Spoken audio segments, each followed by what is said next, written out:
बिल्व पत्र तोड़ के लाते, आकर के फिर गोबर का चौका लगाते, फिर अपने ठाकुर जी की सेवा करते, उसमें पुष्प आदि लगाते, फिर उसके बाद यज्ञ करते, उसके बाद प्रसादी बनाते, फिर पाते। दूर छुप करके सबरी देखती है और उसने इतने भाव से देखा कि मतंग ऋषि कौन से पुष्पों का प्रयोग करते हैं, कौन से फलों का प्रयोग करते हैं, कैसी सेवा करते हैं। वो सारी सेवाएं उनके उठने से पहले ही उनके द्वार पर लाकर के व्यवस्थित कर देती है। मतंग ऋषि जब अपने भवन से बाहर निकलते हैं तो देखते हैं वैसे ही पुष्प जैसे हमारी सेवा में आते हैं, वैसे ही फल, वैसे ही सब लकड़ियां, सब कुछ वो सब व्यवस्थित। एक दिन हो गया, 2 दिन हो गया, जब बहुत दिन हो गए तो मतंग ऋषि बोले ये मेरी सेवा कौन कर लेता है। और ढूंढने के लिए जाते तो दूर दूर तक कोई नहीं दिखता। एक दिन ऋषि सोए नहीं और अपनी खिड़की पर बैठे बस चुपचाप देखते रहे कि देखूं तो कौन है। और तब देखा कि सबरी जब सामान लग करके बिल्कुल वहां व्यवस्थित रख देती है, और केवल ये पुष्प फल आदि लेकर के नहीं आती है, मतंग ऋषि के उठने से पहले गोबर का चौका लगा देती है, सब कुछ इतना व्यवस्थित कर देती है। ऋषि को क्रोध भी आता है कि मेरी सेवा की चोरी कौन कर रहा है, और दूसरा फिर उनको दया भी आती है कि कौन है जो इतने भाव से सेवा कर रहा है। बंधुओं, हम लोग संसारी जीव हैं। हम जैसा आज करते हैं ना, कल हमारे आज वाले क्रिया में थोड़ी कटौती होती है। जैसे आज मेहमान घर पर आए तो आज जैसा स्वागत होगा, कल अगर वो दोबारा आए तो कल वैसा नहीं होगा। कल थोड़ी उसमें थोड़ा खारापन आ जाएगा, परसों थोड़ा और खारापन आ जाएगा, उसके अगले दिन थोड़ा और खारापन आ जाएगा। और बार बार ही वो आते रहे तो फिर हम पूछेंगे भी नहीं, गेट पे भी नहीं जाएंगे। अब गेट खुला है, भीतर आ जाओ, चुपचाप अपने आप ही आ जाओ। जैसे नए नए जमाई बनते हैं, कोई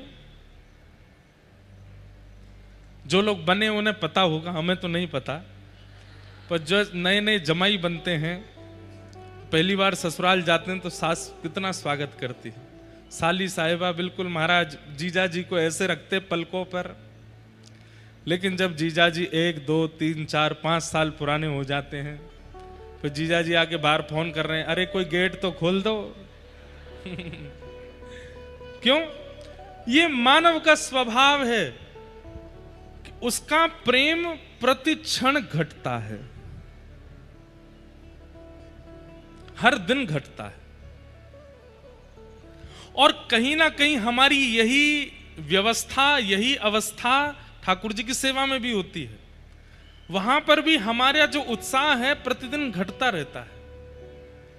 लेकिन अगर यहां बैठा कोई व्यक्ति ऐसा है जिसकी सेवा भी नहीं घट रही है, जिसका उत्साह भी नहीं घट रहा है, ठाकुर जी के प्रति प्रेम भी नहीं घट रहा है, प्रतिदिन ऐसा लगता है कि नहीं आज और बढ़िया, और तो वो बस इस भाव को छुपा के रखे, नजर ना लगे आपको, क्योंकि ये भाव सबके चित्त में नहीं होते। नित्य नूतन, नित्य विशेष सेवा का भाव सबके चित्त में नहीं होता। मतंग ऋषि कहते हैं मेरी रोज सेवा कर जाती है और पहले दिन से और ज्यादा अधिक अच्छी करती है, ये अधिकारिणी है। और सबरी को एक दिन उन्होंने पकड़ लिया और पकड़ के बोले कि अच्छा तुम हमसे बिना पूछे सेवा करती हो। बहुत रोई, बोले कि मुझे क्षमा कर दें, अगर मैं आपके सन्मुख आ जाती तो मेरे कुल खानदान के बारे में जानकर के आप मुझे स्वीकार नहीं करते, इसलिए मैं छुप करके सेवा कर रही हूं, मैं आपको गुरु मानती हूं। मतंग ऋषि ने कहा नहीं, हम तुमको स्वीकार करते हैं। इसके कारण ऋषि को बहुत बड़े बड़े ऋषियों ने गलत भी माना, गलत भी कहा, लेकिन उन्होंने कहा कि भाई तुम केवल ये देख रहे हो कि स्त्री यहां आती है, पर मैं तो उसके भीतर एक भक्ति का प्रज्वलित दीप देखता हूं जो एक दिन ठाकुर जी को प्राप्त करेगा। और एक दिन ऋषि बोले कि अब मेरा जाने का समय आया है देवी, अब मैं तुम्हें कृपा करके आज्ञा देके जा रहा हूं, तुम्हारी सेवा से मैं प्रसन्न हुआ हूं, अब मेरे भाव से ठाकुर जी को प्रसन्न होना पड़ेगा और तुम्हें दर्शन देने पड़ेंगे। तुम बस चिंता मत करना, एक दिन राघव जी आएंगे, गुरुदेव आप चले जाएंगे, मुझे कोई एक सूत्र बता दीजिए जिस सूत्र के सहारे मैं हर दिन आपका स्मरण करके रह सकूं। मतंग ऋषि कहते हैं एक ही सूत्र है। बोले क्या? प्रतीक्षा। तुम्हारा भजन ही प्रतीक्षा है। जितना प्रतीक्षा करोगी उतना तुम्हारा भजन है। जैसे आप कहते हैं कितनी माला करनी? 8 माला, 108 माला, 200 माला, 250 माला, 2 लाख माला। मतंग ऋषि सबरी को कह के गए तुम्हारी माला, तुम्हारा जप, तुम्हारा नियम, तुम्हारा सब कुछ एक ही है। बोले क्या? प्रतीक्षा। प्रतीक्षा करो। जितना सुनने में आसान लग रहा है उतना करने में कठिन है। प्रतीक्षा सबसे होती नहीं। कितनी प्रतीक्षा की, वर्षों बीत गए, लेकिन हर दिन उस मार्ग को बुहारती हैं, उस मार्ग को सजाती हैं। रोज पकवान बनाती हैं सबरी अपने घर कि आज राम जी आएंगे। और जब शाम तक ठाकुर जी नहीं आते तो सारे पकवान और सब बांट आती हैं। सब लोग कहते हैं अरे सबरी तो रोज बनाती है, रोज इतना खर्चा करती है, रोज लोगों से मांग मांग करके लाती है और फिर बनाती है। राम जी नहीं आएंगे तेरे पास अभी? बोले नहीं, मेरे गुरुदेव कह के गए हैं। और देखो कितनी बड़ी बात, व्यक्ति प्रतीक्षा के बाद फल ना मिलने पर निराश होता है, लेकिन सबरी नाचती थी। क्यों? जब शाम को राम जी नहीं आते थे तो नाचती थी। क्यों? बोले मेरे गुरुदेव कह के गए जितनी प्रतीक्षा करोगे उतना भजन बढ़ेगा। मतलब मेरी आज की माला पूरी हुई, मेरी आज की माला पूर्ण हो गई। आज भी नहीं आए, रोती नहीं। वर्षों बाद जब राघव जी दंडक वन में पधारे, जितने ऋषि महात्मा रहते थे सबने अपने आश्रमों को सजाया और सब सबरी को व्यंग कसते थे कि तेरे यहां राम जी नहीं आएंगे, तूने एक ऋषि का आश्रम बर्बाद कर दिया, तूने ऐसा कर दिया, तूने ऐसा कर दिया, तू तो ऐसे कुल खानदान की है, तेरे यहां नहीं आएंगे। और एक घटना और हुई थी, जिस सरोवर से सबरी जी जल भर के लाती थी, कुछ दिन बाद उस सरोवर में कीड़े पड़ गए थे, तो वो सरोवर किसी को नहाने पीने योग्य भी नहीं बचा। उस पर भी सब लोगों ने सबरी जी पर ही लांछन लगाया, तुम्हारे स्पर्श के कारण ऐसा हुआ है। लेकिन सबरी जी को केवल एक ही आशा थी कि मेरे गुरुदेव कह के गए कि राम जी आएंगे। जैसे ही राम जी ने दंडक वन में प्रवेश किया, सारे आश्रम सजने लगे, वेद ध्वनि निकलने लगी, ऋषि अपने अपने आसनों पर बैठ गए। बोले राम जी तो हमारे यहाँ आएंगे, इनकी तपस्या 1000 वर्ष की है, इनकी तपस्या 2000 वर्ष की है, इनकी तपस्या इतने वर्षों की है। लेकिन राम जी जाते हैं और हर आश्रम के द्वार पर जाते हैं। ऋषि कहते हैं आहा आपका कल्याण हो, जय हो राघवेंद्र सरकार, आपका मंगलमय हो। सब ऋषि आशीर्वाद देते थे। राम जी प्रणाम करके कहते थे, बोले मैं आपसे एक पता जानना चाहता हूं। बोले क्या? वो सबरी जी की कुटिया कहाँ है? जो ऋषि मना करते थे कि सबरी तेरे यहाँ राम जी नहीं आएंगे, उनके यहां जाकर के राम जी पूछते थे सबरी की कुटिया कहाँ है। और जब सबरी के यहां गए, सब अपने आश्रमों में खड़े खड़े देख रहे थे, झूठे बेर खा रहे हैं ठाकुर जी सबरी के। किस भाव का फल मिला है सबरी को? हर दिन प्रेम न घटने का। हमारा प्रेम घटता है, हमारा उत्साह घटता है, हमारी सेवा घटती है, हमारी लगन घटती है, पर सबरी की वो लगन, उत्साह, प्रेम घटा नहीं है, हर दिन बढ़ा है। और आज ऐसा फल दिया ठाकुर जी ने। सबरी के यहां गए तो सबरी कहती है कि कहीं खट्टे बेर ना हो तो स्वयं चख करके खिलाती है कि मीठे हों। राम जी पाते हैं। हमारा प्रेम ऐसा नहीं है। हमारा प्रेम तो घटने वाला है हर दिन। हमारा ये एक प्रकार से आप ये कह सकते हैं कि ये एक आपका टेस्ट है। जैसे ब्लड टेस्ट होता है, आपके ऑर्गन्स के टेस्ट होते हैं, बॉडी टेस्ट होता है, ऐसी भजन का भी एक टेस्ट होता है। क्या? अगर आपका उत्साह घट रहा है, इसका मतलब भजन कर नहीं रहे हो, इसका मतलब दंभ है चित्त में।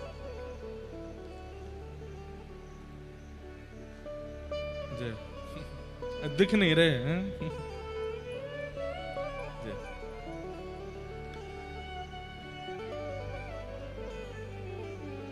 महाराज जी को दिखाई नहीं दे रहे तो महाराज जी नीचे विराज गए और हमारे प्रभु जी भी नीचे बैठ गए। देखो ऐसे होते हैं श्रोता।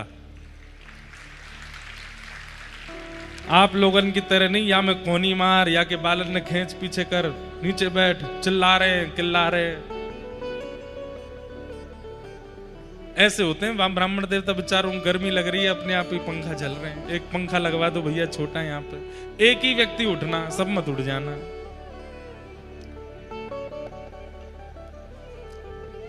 सह रहे हैं बेचारे, इनको मिलेंगे ठाकुर जी अवश्य। तो मैं क्या कह रहा था, हमारा प्रेम, हमारा उत्साह घटता है।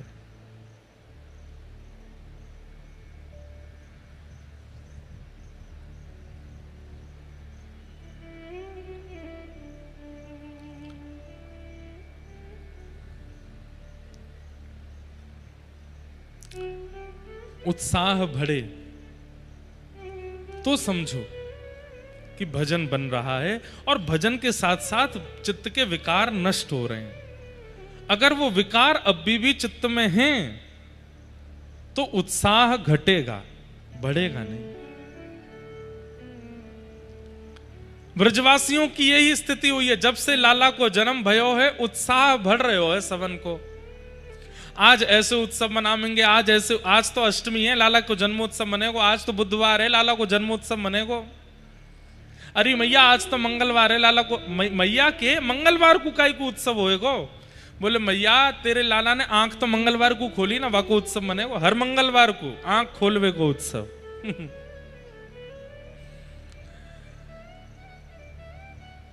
पूतना आई, और पूतना किस रूप में आती है हमारे भजन में, हमारे भजन में विघ्न रूप में आती है कि हमारा उत्साह घटने लग जाता है। अच्छा एक बात, पूतना का आगमन होता क्यों है? हमारे भजन में कटौती होती क्यों है?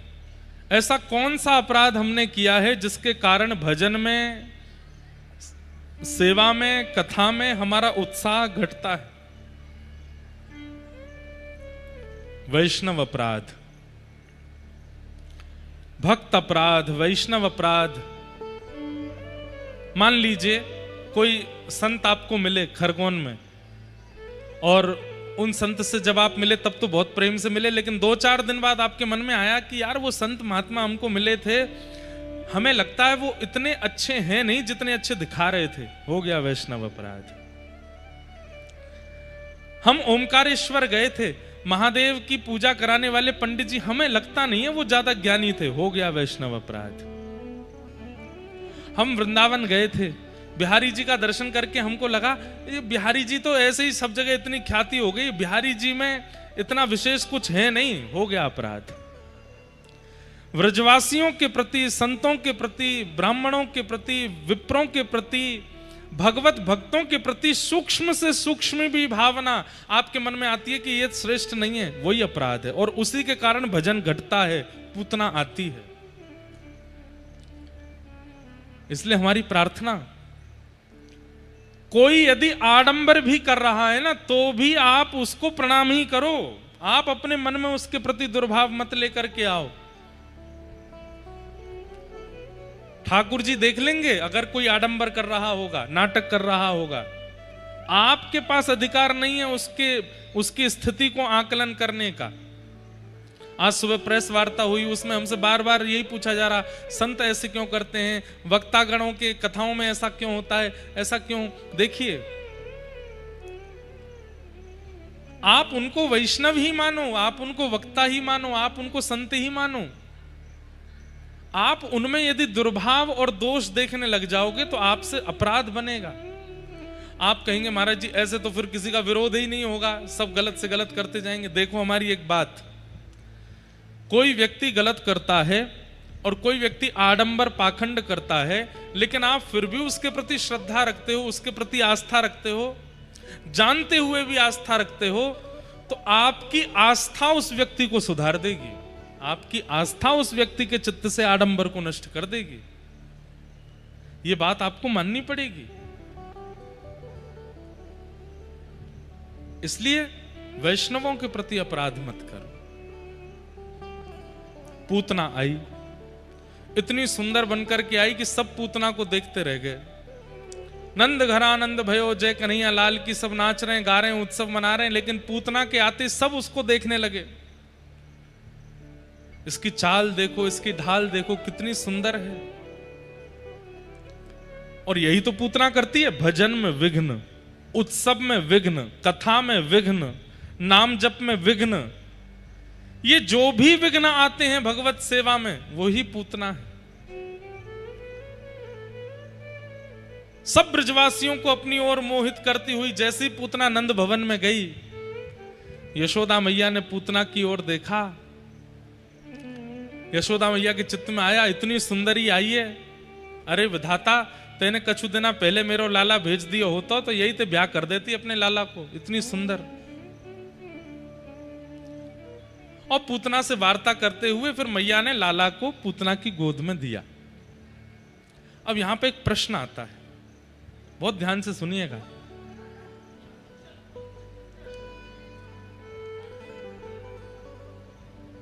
यशोदा मैया, चलो मानते हैं कि सब ब्रजवासी तो सामान्य हैं, लेकिन यशोदा मैया जिन्हें भगवान ने अपनी मां के रूप में स्वीकार किया, उनको तो इतना विवेक होना चाहिए था कि किसकी गोद में लाला को दें, किसकी गोद में ना दें। फिर यशोदा मैया ने ठाकुर जी को पूतना की गोद में क्यों दिया? इसके पीछे कारण क्या है? देखो, एक बात सबको पता है कि पूतना की गोद में जाती ठाकुर जी ने अपने नेत्र बंद कर लिए, देखा नहीं पूतना की ओर। लेकिन यशोदा मैया ने लाला पूतना की गोद में यामारे दिए, क्योंकि यशोदा कौन है? यशः ददाती, जो यश प्रदान करे उसका नाम है यशोदा। मतलब कार्य स्वयं करने के बाद दूसरे को श्रेय दे दे, उनको यशोदा कहते हैं।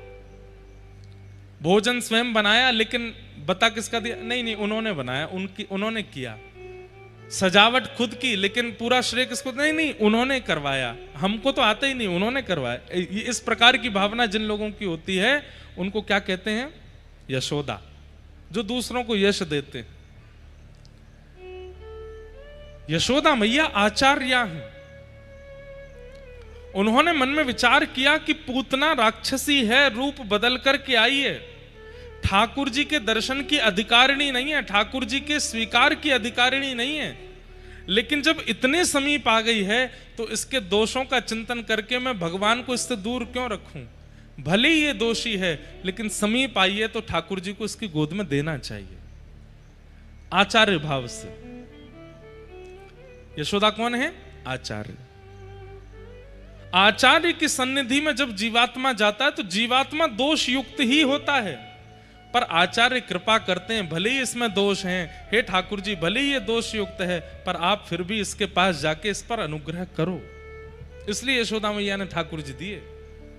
भले ही पूतना अधिकारिणी नहीं है, लेकिन इतने समीप आ तो गई है, और इतने समीप आकर के भी ठाकुर जी नहीं गए, तो ये कैसी भक्त वत्सलता, कैसी कृपा। इसलिए ठाकुर जी दिए। पूतना की गोद में ठाकुर जी दे दिए। भगवान ने अपने दोनों नेत्र बंद कर लिए, नहीं देखा पूतना को। क्यों? दो कारणों से ठाकुर जी ने नहीं देखा। पहला कारण, पूतना अपने वास्तविक रूप में नहीं आई है, रूप बदल करके आई है। और दूसरा कारण, पूतना भजनानंदियों के भजन में विघ्न डालती हुई आई है।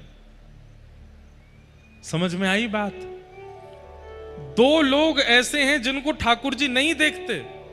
पहले वो जो अपने रूप को परिवर्तित करते हुए घूमते हैं, जैसा उनका रूप स्वभाव गुण है वैसे नहीं रहते हैं, उसको छुपा करके घूमते हैं तो राक्षस लेकिन बने घूम रहे महात्मा, हैं तो व्यसनी पर बने घूम रहे महासात्विक। ऐसे लोगों को ठाकुर जी नहीं देखते। हैं तो लोभी, हैं तो क्रोधी, लेकिन दिखाएंगे कि हम तो बहुत सौम्य हैं, हमें तो गुस्सा आता ही नहीं, मन ही मन फूटे जा रहे हैं। हैं तो कामी, लेकिन दिखाएंगे ऐसे कि वो तो उनसे बड़ा कोई ब्रह्मचारी नहीं है। ऐसे लोगों को ठाकुर जी नहीं देखते।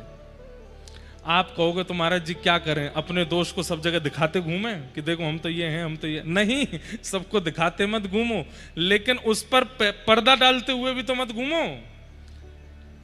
क्रोधी हैं तो हैं, ठाकुर जी के सामने जाके नित्य प्रार्थना करो, नाथ मेरा क्रोध कम कीजिए, मुझे क्रोध करना अच्छा नहीं लगता। कामी हैं, ठाकुर जी से प्रार्थना करो, हे नाथ कृपा कीजिए, मेरे अंदर ये दोष बहुत ज्यादा उछाल मार रहा है, इसको घटा दीजिए। मेरा भजन मेरा जप इसीलिए है कि मेरा दोष नष्ट हो। इससे क्या हुआ, आपने स्वीकार किया और ठाकुर जी के सामने प्रस्तुत किया, ठाकुर जी इससे प्रसन्न होते हैं। व्यक्ति मंदिर में जाता है, कभी अपने दोष बोलता है? सदैव जाकर के ठाकुर जी से कहेगा, हे नाथ ये बनवा दीजिए, ये करवा दीजिए, वो करवा दीजिए, ऐसा करवा दीजिए, वैसा करवा दीजिए। ठाकुर जी कहते हैं ये सब करवा दीजिए, और जो पहले से रोग तेरे अंदर हैं उनके बारे में तूने कहा नहीं। मतलब वैद्य के पास जाकर के आप ये औषधि मांग रहे हो कि ऐसी औषधि दो मुझे भूख लगने लग जाए, ऐसी औषधि दो मैं कुछ भी खाऊं मेरा वजन ना बढ़े, ऐसी औषधि दो मैं ये कर लूं, मैं वो कर लूं, मेरे अंदर ताकत आ जाए, मेरी इम्यून पावर तेज हो जाए। वैद्य कहेगा वो सब तो ठीक है, पहले ये तो बताओ तुम्हारा कोलेस्ट्रॉल वगैरह तो नहीं बढ़ा हुआ है, शुगर तो बढ़ा हुआ नहीं है, लिवर फंक्शन ठीक तो कर रहा है, पेट ठीक है ना, लंग्स में कोई दिक्कत तो नहीं है। आजकल के डॉक्टर चेकअप करा लेते हैं तो चेकअप में सब निकल आता है। पहले के रोग जब तक दूर होंगे नहीं, आप अधिक औषधि कैसे मांग सकते हैं ठाकुर जी से? हम लोग यही करते हैं, हम जाकर के केवल मांगते हैं। ठाकुर जी कहते हैं पहले अपने रोग तो ठीक करो। क्रोध है, लोभ है, ईर्ष्या है, द्वेष है, इतना सब कुछ तुम्हारा बिगड़ा हुआ है मन में, उसको तो पहले स्वस्थ करो। पूतना को दो कारणों से ठाकुर जी ने नहीं देखा। पहला, रूप बदल के आई। दूसरा, रूप बदल के आई तो आई, जितने लोग उत्सव मना रहे थे सबका उत्सव छुड़वाती हुई आई है, ठाकुर जी ने नहीं देखा। और जैसी पूतना के गोद में जाके भगवान ने नेत्र बंद किए, पूतना ने अपना पयोधर भगवान के मुख में दिया। ठाकुर जी ने पहले तो उसके रस तत्वों को पिया, पुण्यों को पिया, पापों को पिया, विष को पिया, और अंत में प्राणी समम रोष समन्वितो पिबत, उसके प्राणों को पीने लगे। और जैसे ही प्राण पिए, पूतना अपने वास्तविक रूप में प्रकट हो गई और विशाल विकराल रूप धारण कर लिया। सामुंच मुंचाल मिति प्रभाषिणी, ठाकुर जी को पकड़ करके दूर करने लगी। लेकिन जैसे कोई डाल वृक्ष को पकड़े होती है, कितना भी खींचो अलग नहीं होती है, ऐसे ही ठाकुर जी ने उसके पयोधर को पकड़ा हुआ है। खूब प्रयास करने पर भी ठाकुर जी जब दूर नहीं हुए, अरे बालक छोड़, अरे बालक छोड़ चिल्लाने लगी। हमारे पूज्य पिताजी कहते हैं पूतना को देख करके ठाकुर जी बोल पड़े। 6 दिन के ठाकुर जी बोल पड़े। कहा बोले, मौसी जी हम पे तो पकड़ो ही आवे, छोड़ो ना आवे। और जो एक बार पकड़ में आ जाए ना, वाकू फिर ठिकाने लगा के छोड़े हम। भक्त आ जाए तो वाकू चरणंते लगा के छोड़े, और राक्षस आ जाए तो वैकुंठ पहुंचा के छोड़े। कहते हैं पूतना के प्राण यहां मारे निकल गए कि 6 दिना को बालक बोल लो है। विशाल रूप धारण करके पूतना नंद भवन के पीछे गिरी, कितने खेत उसके नीचे चकनाचूर हो गए। अच्छा, इसमें एक हमारी लीला पूज्य नाना जी सुनाते थे हमें। नाना जी की हमारी इनकी बात हमको रह रह के याद आती है। नाना जी बताते थे, असंभवतः आज पहली बार याद आई है ये वाली बात। बोले, लाला पूतना राक्षसी अपने रूप में परिवर्तित है गई, यहां तक तो बात समझ में आवे, लेकिन वो विशाल क्यों हो गई, वो इतनी बड़ी काई को है गई? हमने कही नाना जी बचवे के काजे बड़ी भई होगी, कि बड़ी है जाऊंगी तो नेक्स्ट से लाला होगा तो लाला को खींच के दूर कर दूंगी। तो नाना जी हमारे बोले नहीं, इसके पीछे दूसरा कारण है। बोले क्या? 6 दिना के लाला है गए, और इन 6 दिना में लाखों ब्रजवासियों में से 1,500-2 हजार ही ब्रजवासी हैं जिन्होंने लाला के दर्शन किए, बाकी अब भी बाहर ही खड़े हैं और प्रतीक्षा कर रहे हैं लाला के हमें दर्शन है जाएं, लाला के हमें दर्शन है जाएं। यशोदा मैया लाला को बाहर ला नहीं रही है और नियम भी है कि छठी तक बाहर आना भी नहीं चाहिए। तो ठाकुर जी मन में विचार करने लगे कि इतने सारे ब्रजवासी सब मेरी प्रतीक्षा में बाहर खड़े हैं, उनके काजे अब मोए बाहर जाना पड़ेगा और ये पूतना नेक्सी सी रहेगी, यहीं मर जावेगी, गिरेगी, ये विशाल है जाएगी तो या को बाहर जाके गिरना पड़ेगा और या के बहाने हम भी बाहर चले जाएंगे। तो पूतना की गोद से उतारते समय लाखों ब्रजवासी जो हैं सबको मेरे दर्शन है जाएंगे। मैंने कहा हाँ नाना जी ये बात तो सही है। बोले वही भयो, जैसे ही पूतना के पयो धरते लाला को उठायो नंद बाबा ने, विशाल पूतना, पंडाल के बराबर तो हो ही गई, जितना बड़ा पंडाल है इतनी बड़ी पूतना, और जैसी गिरी याते वो बड़ी हमारे 3 योजन है,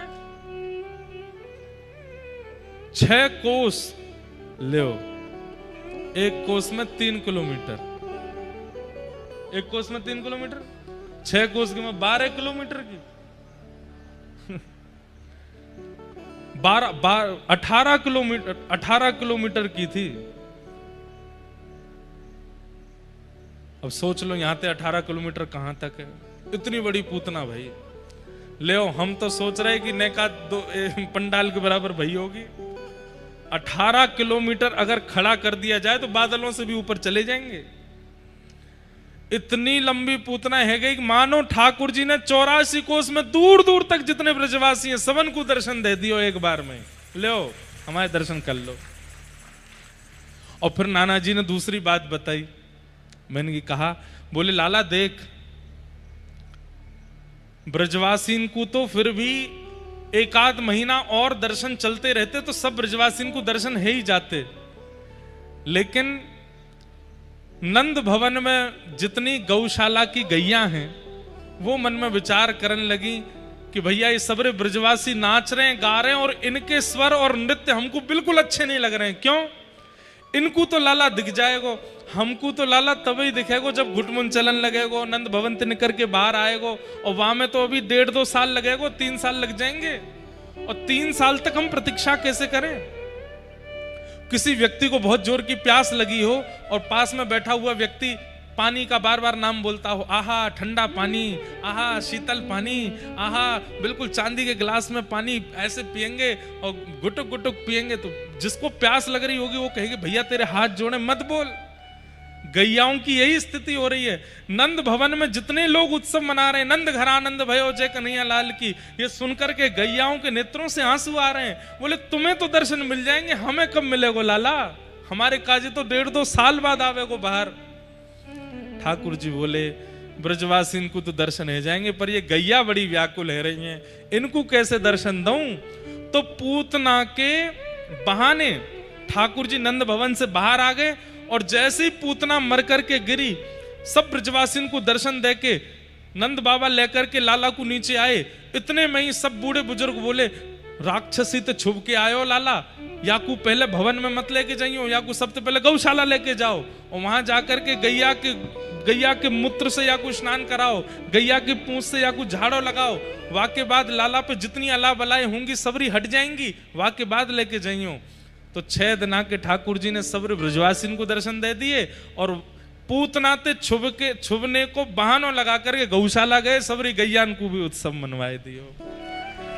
गैयान को आज आनंद भयो है। जैसे ही गोपी लाला को लेकर के गौशाला पहुंची हैं, भागवत जी में वर्णन है, गौशाला में ले जा करके सब गोपीन ने ठाकुर जी को गौमूत्रेण स्नापित्वा पुनर्गौरज सार्वकम, गौमूत्र से पहले तो स्नान कराया और स्नान करा करके गौ की चरण रज खुर रज ठाकुर जी के 12 अंगों पर लगाई है, और गाय की पूंछ से यशोदा मैया आदि सब गोपियां लाला को झाड़ो लगा रही हैं।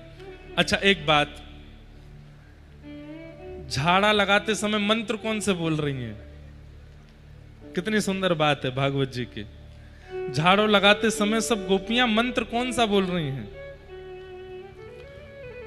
सब गोपियां क्या कह रही हैं कि गौमूत्रेण स्नापित्वा पुनर्गोरज सार्वकम रक्षां चक्रुश्च सकृता द्वादशांगेषु नामभिः अव्यान्दजोऽङ्घ्रिमणिमास्तव जन्वथोरु यज्ञोच्युतः कटितटं जठरं हयास्य हत्केशवस्तदुरु तदिनीस्तु कंठ विष्णुर्भुजं मुखमुरु क्रम ईश्वरः कम। गोपियां जब ठाकुर जी की भुजा पे झाड़ा लगाती हैं तो भुजा पे झाड़ा लगाते हुए कहती हैं, हे केशव भगवान हमारे लाला की भुजा की रक्षा करियो।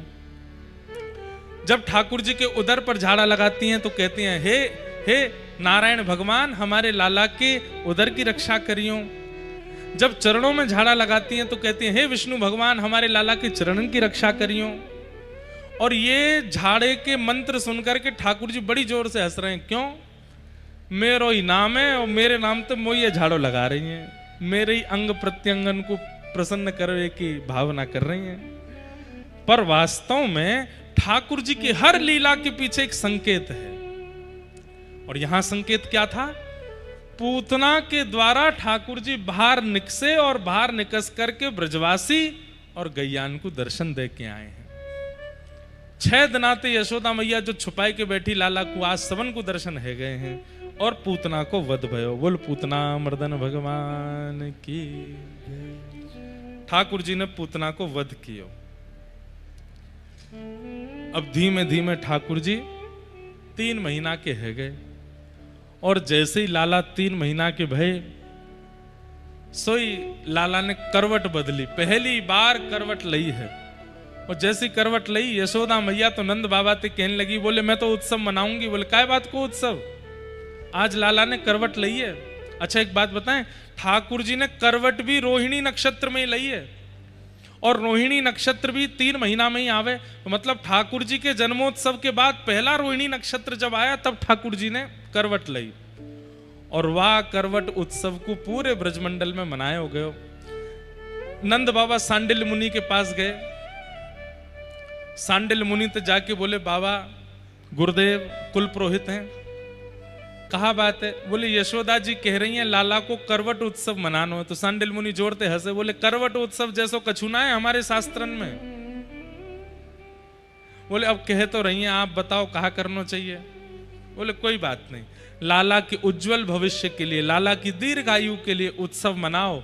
ब्राह्मणन को संतन को न्योतो दो और कारी पूड़ी और सफेद साग या को भोजन कराओ। कारी पूड़ी कौन सी है? मालपुआ। और सफेद साग कौन सा है? खीर। खीर पुआ को भोग लगाओ, चकाचक होन दो, ब्रजवासियों को आनंद कराए दो। और खीर पुआ बने हैं, सब ब्रजवासी दूर दूर से आए हैं और सब आकर के लाला को मंगल में करवट उत्सव मना रहे हैं, आनंद कर रहे हैं। ठाकुर जी गदमदरा से सब गोपी कोई लाला के हाथ पकड़े, पाम पकड़े तो मैया ने ले जाकर के लाला एक बैलगाड़ी के नीचे सुवाई दिए। ठाकुर जी ने मन में विचार करी, मैया इतने यत्नंत मैं तेरे घर जन्म हूं और तू मोको इतनी दूर बैलगाड़ी के नीचे सुवाई के आ रही है। मैं एक बात कहूं कथा में, हमारे ठाकुर जी इनको अटेंशन बहुत प्रिय है। इनकी तरफ देखते रहो बार बार, ये खुश रहते हैं उससे। और देख ना सको तो इनको याद करते रहो, उससे बड़े प्रसन्न होते हैं। आप बहु व्यंजन का भोग लगाओ, बढ़िया वाला इत्र लगाओ, खूब बढ़िया श्रृंगार करो, उससे इतने प्रसन्न नहीं होते।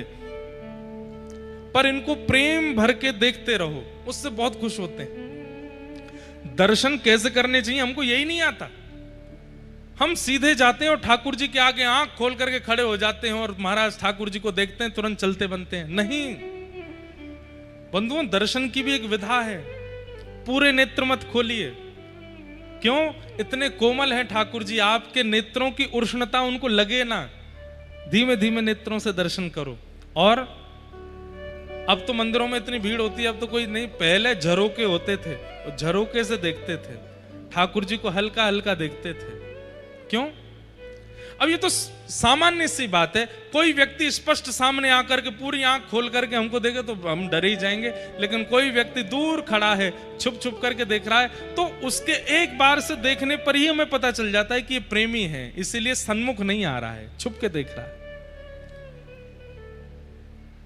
पूरे नेत्र मत खोलो, थोड़े से देखो और अत्यंत शांति लियाओ अपने मस्तिष्क में, चित्त में, मन में, अत्यंत शीतलता का अनुभव करो जब ठाकुर जी का दर्शन करो, बड़ी करुणा से, और स्पष्ट सीधे मुख से भी नहीं, थोड़ा मुख तिरछा करके फिर ऐसे देखना चाहिए। ये सब दर्शन की विधाएं हैं। और एक अंतिम विधा है, अब वो तो कर सको तो ठीक है, क्या?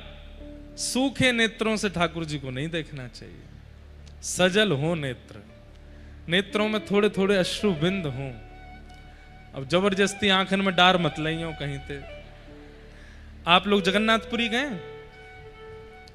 जगन्नाथपुरी में वहां के पुजारी जी हैं ना, पंडा पुजारी जो बैठे रहेंगे बाहर, वो कपूर का चूना करके रखते हैं अपने पास, चूरा करके, और जैसे कोई व्यक्ति दर्शन के लिए जा रहे होते हैं उनके यहां लगा लेते हैं थोड़ा थोड़ा। दो कारण हैं, एक तो उससे नेत्र शुद्ध होते हैं, और कपूर की सुगंधी आते ही, नेत्रों में पड़ते ही, जो भी मन में विकार चल रहे होते हैं सब समाप्त हो जाते हैं। करके देख लेना, कितनी भी टेंशन में हो, चिंता में हो, थोड़ा सा कपूर ऐसे मीड़ के यहां लगा लीजिए, थोड़ा आंखों के पास इधर, अपने आप जितनी चिंता चल रही थी मन में सब थोड़ी देर के लिए शांत हो जाएगी। और दूसरा कारण, कपूर जब यहां छुआ देते हैं तो थोड़ी नेत्रों में आंसू आ जाते हैं, तो मानो वहां के पुजारी कहते हैं ऐसे तो भैया तू इतना जड़ है कि तेरे नेत्रंते आंसू आने क्यों रहे, तो हम ही तेरे कपूर लगा देने, सजल नेत्रंते देखियो जगन्नाथ जी को, ऐसा मत देखियो। दर्शन की ये विधा है। पहला, सन्मुख बिल्कुल सामने से मत देखो, थोड़ा तिरछे होके देखो। दूसरा, थोड़े नेत्र कम कम खोलो, ठाकुर जी को कहीं हमारे नेत्रों की चोट लगे ना, धीमे धीमे देखो। और जैसे संकोच होता है ना, संकोच में देखना, ऐसे संकोच में ठाकुर जी को देखो। किस भावना से? हम योग्य तो नहीं है पर हम खड़े हैं आपके सामने। और तीसरा, सजल नेत्रों से देखो ठाकुर जी को। और चौथा, जो देखा है उसे नेत्र बंद करके अपने पलकों के भीतर छुपा लो। आहा,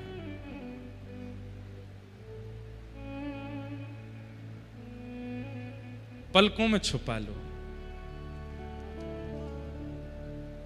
और फिर वही झांकी चित्त में दिखने लग जाए। यमुना जी चले जाओ, खरगोन वापस आ जाओ, लेकिन वो छवि जाए ना नेत्रों से। मुकुट कैसा था, माला कैसी थी, पोशाक कैसी थी, श्रृंगार कैसे थे, बाजूबंद कैसे, सब याद है आपको। ऐसा चित्त धारण करके लाओ।